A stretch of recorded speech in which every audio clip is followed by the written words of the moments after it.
Well, good evening everyone. We are going to start our simple and practical English lesson which is very useful for you for your day-to-day uses.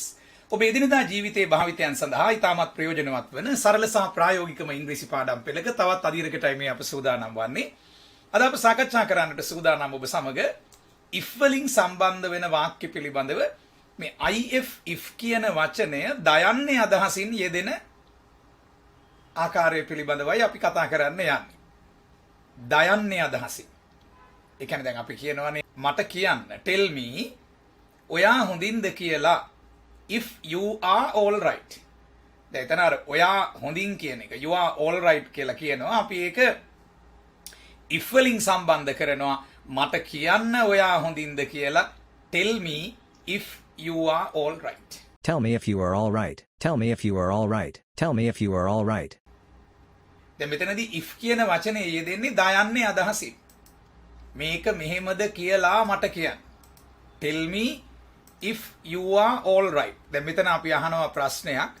මට කියන්න ඔයා යනවද කියලා. ඇත්තටම දැන් මෙතනදී අර දයන්නේ අදහස තමයි if වලින් ගන්න. මට කියන්න ඔයා යනවද කියලා. Tell me if you are going. Tell me මට කියන්න if you are going ඔයා යනවද කියලා. දැන් you are going කියන එකෙන් අපි අදහස් කරනවා අනාගතය. ඔයා තව ටිකකින් යනවද කියන එක අහන්න පුළුවන්. මට කියන්න ඔයා තව ටිකකින් යනවද කියලා. Tell me if you are going. දැන් එතන you are කියලා වචනයක් එන්නේ ඇයි පුළුවන් ද උත්තරයක් දෙන්න. ඇයි එතන යෙදෙන්නේ කියලා. you are going කියලා යෙදෙන්නේ ඇයි? ක්‍රියාපදයක් ing සහිතව යෙදෙනවා නම් එතන අපි ගැළපෙන ලෙස am is are කියන පද භාවිතා කරනවා. ඉංග්‍රීසි භාෂාවේ am is are කියන පද අපි භාවිතා කරන්නේ එක තැනක් තමයි ක්‍රියාපදය ing සහිතව යෙදෙනවා නම්. නොහොඳට හිතට ගන්න. ක්‍රියාපදය ing සහිතව යෙදෙනවා නම් අපි am is are යොදනවා. දැන් you are going කියලා යෙදෙන්නේ ක්‍රියාපදය ing සහිතව යෙදෙන නිසා. ඊළඟට if කියන පදේ යොදන්නේ දයන්නේ තේරුම ගන්න. මට කියන්න ඔයා යනවද කියලා. Tell me if you are going. මට කියන්න ඔයා යනවාද කියලා. අපි තවත් උදාහරණයක් බලමු. Now look at this example. මට කියන්න ඔයා දන්නවද ඒ ගැන කියලා. Tell me. දැන් අර දයන්නේ තේරුම ගන්න if වලින් tell me if you know ඔයා දන්නවද කියලා. ඒ ගැන about it.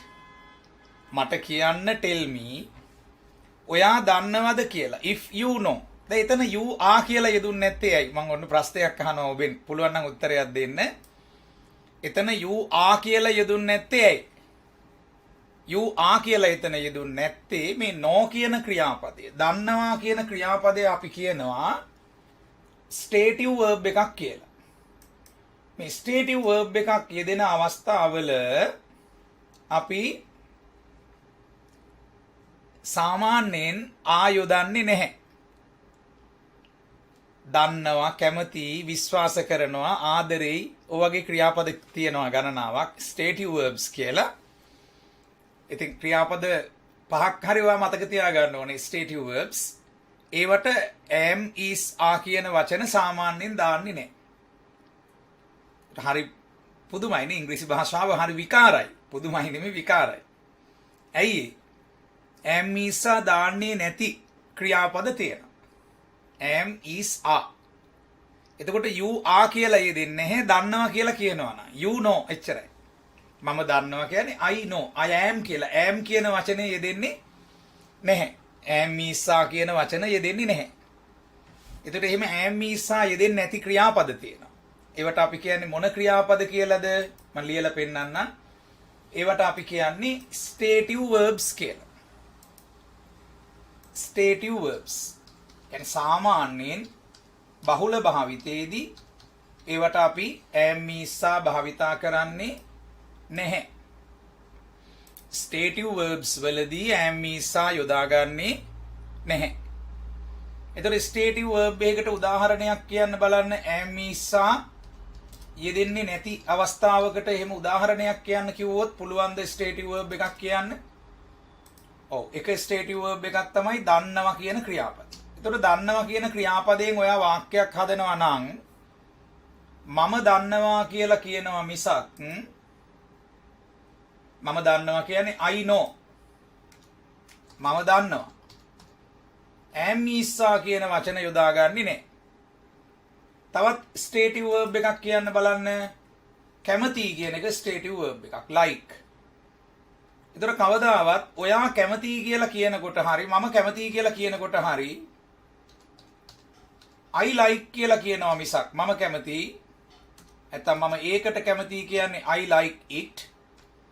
මේකෙදි මේ like කියන ක්‍රියාපදය stative verb එකක් නිසා am කියලා වචනයක් ඒකට කවදාවත් අපි දාන්නේ නැහැ. I am like it කියලා ලිව්වොත් වැරදි. I like it. I like it. I like it. එතකොට I like it කියලා තමයි අපි කියන්නේ. මම කැමති ඒකට. I like it. දැන් stative verb එකක් එනකොට am is are කියන පද යොදන්නේ නැහැ. දැන් ආදරෙයි කියන වචනේත් ඒ වගේනේ. ආදරෙයි love. මම ආදරෙයි කියනකොට කවදාවත් I am love කියලා am එකක් දාන්න බෑ. එහෙනම් ඔයා ටික ටික මේ stative verbs කියන ක්‍රියාපද වර්ගය ඉගෙන ගන්න ඕනේ. stative verbs වලදී am is යෙදෙන්නේ නැහැ. I am love කිව්වොත් වැරදි. මම ආදරෙයි කියන්නේ I love. මම ඔයාට ආදරෙයි. I love you. දැන් බලන්න මේ උදාහරණය. Now look at this example. මට කියන්න දොර ඇරලාද කියලා. Tell me if the door is open. ඇයි එතන is කියන වචනය භාවිතා කළේ? දොර ඇරලා කියන්නේ the door is open.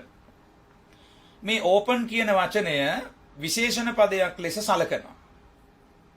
හැබැයි ඒක ක්‍රියාපදයකුත් වෙනවා. double acting. මෙතනදී අපි open සලකනවා විවෘතව පවතී කියන තේරුම දෙන නාම විශේෂණය හැටියට.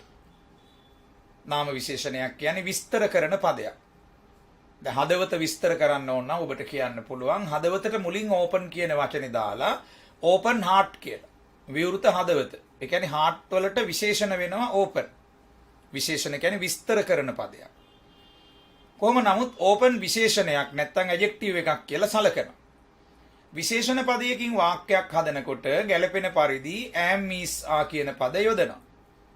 ඉතින් door කියන ඒක වචන නාම පදයට පසුව is යෙදිලා තමයි open සම්බන්ධ වුනේ. දොර ඇරලා කියන්නේ the door is open. if කියන වචනේ අදහස දයන්න. මට කියන්න දොර ඇරලාද කියලා. tell me if the door is open. Tell me if the door is open. Tell me if the door is open. Tell me if the door is open. ඉතින් මම හිතනවා ඉංග්‍රීසි භාෂාවේ ගොඩක් පැටලෙන තැනක් තමයි මේ අපි කතා කළේ අද. අලුත් දැනුමත් එක්ක ඔබ ළඟ තියෙන දැනුම තහවුරු කරගන්න ඉංග්‍රීසි වරද්දන්නේ නැතුව කතා කරන්න මම මඟ පෙන්වනවා. මගේ channel එක subscribe කරලා තියන්න, notification bell එක click කරලා තියන්න. ඒ වගේම මගේ පන්ති වලට හෙට දවසේ නැත්නම් අද දවසේ ඔබට ලියාපදිංචි වෙන්න පුළුවන් අවුරුද්දටම පුංචි මුදලක් ගෙවලා. මේ වීඩියෝ එක පහළ ඇති නිල් පාට link එකක් click කරලා join වෙන්නේ group එකට. අපි විස්තර එවන්නම්. දැනටමත් ඔබ අපේ WhatsApp group එකක ඉන්නවා නම් අපි විස්තර එවලා ඇති. අදම ලියාපදිංචි වෙන්න. විශේෂම දේ තමයි අපේ පන්තිවල අපි කතා කර උගන්වන කොටසකුත් කරනවා. සංවාද පුහුණුව. අපේ සංවාද කවවල අපි ඔබට කතා කරන්න අවස්ථාව දෙනවා. ඒක හරිම අපූරු වැඩසටහනක්. ඔයාගේ සැක බය සබකෝලේ නැතුව යනවා අපේ පන්තිවලදී අපි ග්‍රැමර් සරලව උගන්වලා කතා කරන්නත් පුරුදු කරනවා. මේ වීඩියෝ එක පහළ ඇති WhatsApp link එක click කරන්න. Wish you all the best.